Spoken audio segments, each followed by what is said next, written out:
साथियों, मैं हूं कन्हैया धाकड़ और आप देख रहे हैं देश की पहचान हमारा किसान यूट्यूब चैनल पर खेती जुड़ी जानकारी। किसान साथियों, आपने अक्सर ये सुना होगा कि ये खाद देने से उत्पादन बढ़ जाएगा, ये दवाई देने से उत्पादन बढ़ जाएगा, इस तरह का एसिड देने से फल में ऐसा होगा वैसा होगा, या इस तरह का टॉनिक स्प्रे करने से उत्पादन बढ़ेगा या फलों की साइज बढ़ेगी या चमक बढ़ेगी। ये अक्सर अपन सुनते आ रहे हैं, चाहे वो अपने लोगों से सुनो, दुकानदारों से सुनो या कंपनी वालों से सुनो। तो दोस्तों, आज की वीडियो हम ये जानने की कोशिश करेंगे कि हम किस वे में चल रहे हैं और हम जो खाद दे रहे हैं, टॉनिक दे रहे हैं, दवाइयाँ दे रहे हैं, वो सही दिशा में दे रहे हैं या नहीं दे रहे हैं।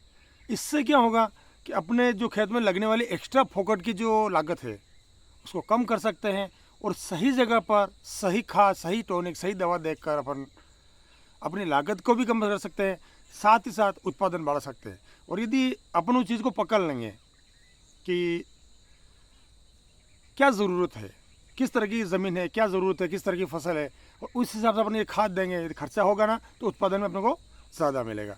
तो दोस्तों, इसमें विशेष करके बात करेंगे आप फर्टिलाइज़र की और स्प्रे की।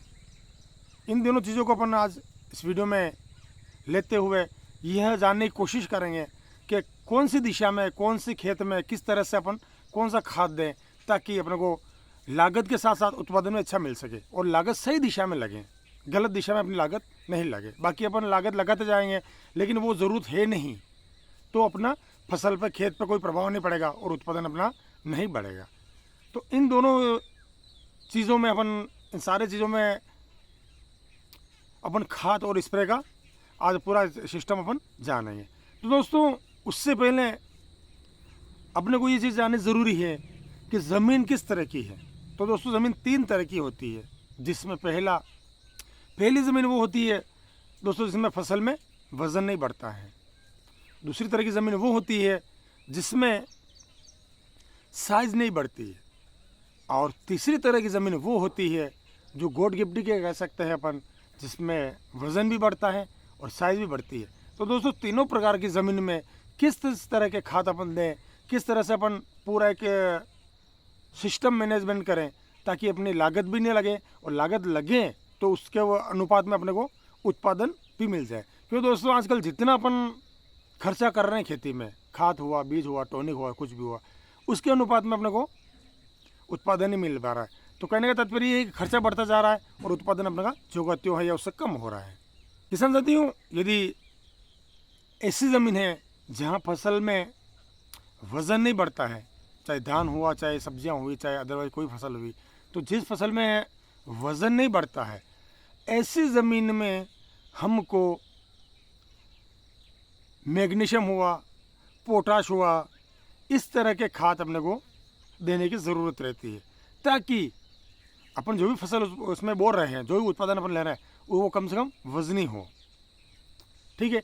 दूसरी तरह की ज़मीन आती है कि साइज़ नहीं बढ़ने वाली ज़मीन, फसल भी ठीक ठाक है, ठीक है, वज़न भी है, लेकिन साइज़ छोटी रहती है, चाहे वो धान हुआ, चाहे सब्जी वगैरह फसलें हुई, चाहे अदरवाइज दूसरी फसलें हुई, तो उनकी साइज़ नहीं बढ़ती है।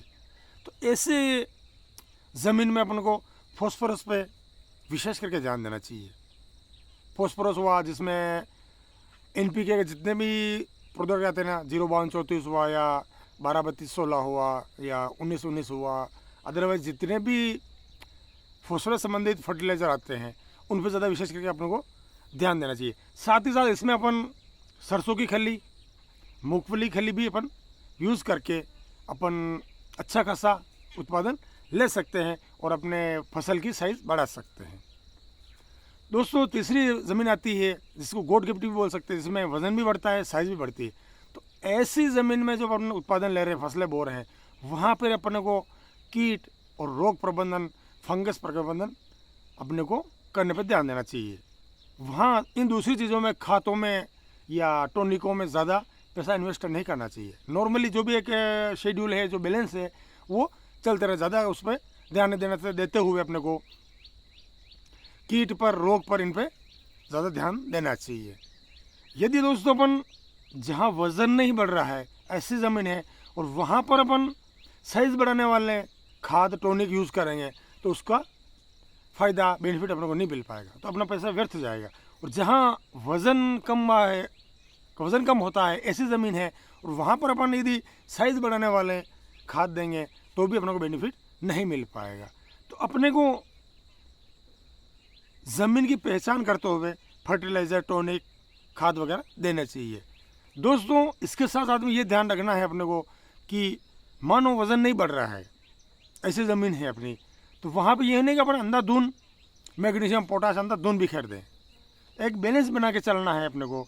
और साइज़ बढ़ने वाली ज़मीन भी है जहाँ साइज़ नहीं बढ़ रही है, वहाँ पे भी यदि फॉस्फोरिक खाद कोई भी अपन दे रहे हैं तो भी एक बैलेंस बना के अपने को चलना पड़ेगा, देना पड़ेगा। अंधाधुंध अपने को खर्चा नहीं करना, क्योंकि अपना लागत ज़्यादा हो गई है, उत्पादन कम मिल रहा है।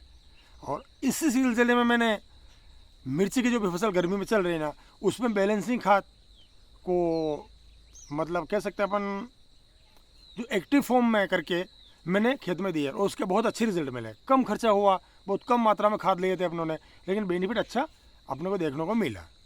तो दोस्तों कुछ अपने को एक्सपेरिमेंट करते रहना चाहिए और साथ ही साथ ज़मीन में यह अपने को अच्छे से बारीकी से समझना पड़ेगा, देखना पड़ेगा कि अपनी ज़मीन किस तरह की है, किस तरह के खाद की ज़रूरत है। ये सही दिशा में खाद देंगे, बैलेंसिंग खाद देंगे तो अपने को उत्पादन अच्छा मिलेगा खर्चे के साथ साथ ही। बाकी यदि अपन गलत दिशा में चल पड़े, गलत वे में चल पड़े तो अपने का लागत जो बढ़ जाएगी और अपना उत्पादन उतना नहीं मिल पाएगा जितना अपन अपेक्षा रखते हैं। तो दोस्तों मेरे हिसाब से इस वीडियो में आपको खादों को बैलेंस कैसे रखना, ज़मीन किस तरह से अपने को देखनी है, किस तरह से कौन सा खाद देना है, कौन सा नहीं देना, इसकी सारी जानकारी मिल चुकी होगी।